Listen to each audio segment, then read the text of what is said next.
Excessive alcohol use is responsible for approximately 88,000 deaths in the United States each year and $249 billion in economic costs, according to the Centers for Disease Control and Prevention.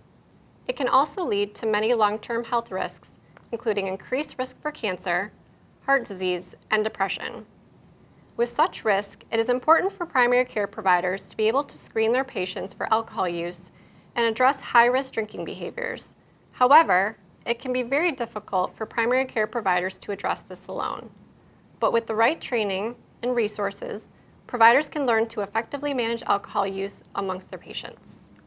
To help providers, Lake Superior Quality Innovation Network, which serves Michigan, Minnesota, and Wisconsin in the Centers for Medicare and Medicaid Services Quality Improvement Organization program, developed its behavioral health teleECHO program in partnership with the University of New Mexico's Project ECHO. Project ECHO is an innovative healthcare delivery model that uses standard video conferencing technology to connect frontline community providers with their peers and subject matter experts from across the country. Throughout the Lake Superior Quality Innovation Network Behavioral Health teleECHO program, providers in Michigan, Minnesota, and Wisconsin met weekly to share strategies and best practices for identifying and treating patients with alcohol use disorders. The core components of the program include using technology to leverage scarce resources.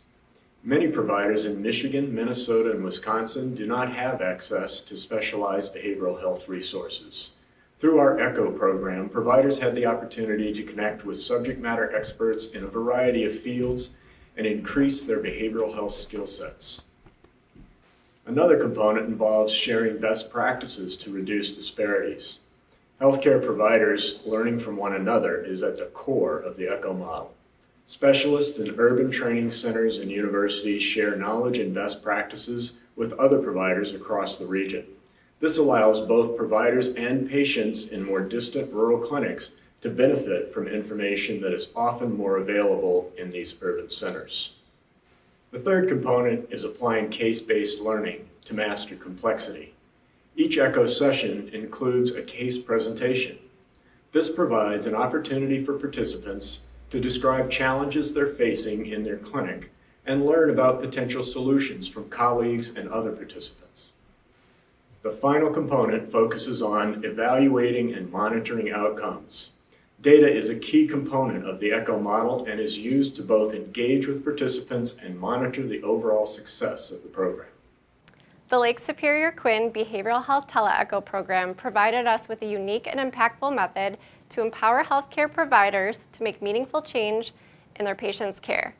Unlike traditional technical assistance, the ECHO model allows us to educate healthcare providers from across a large geographic area all at once, saving time and resources. In turn, providers can use what they've learned to become behavioral health champions and work towards reducing healthcare disparities in their communities.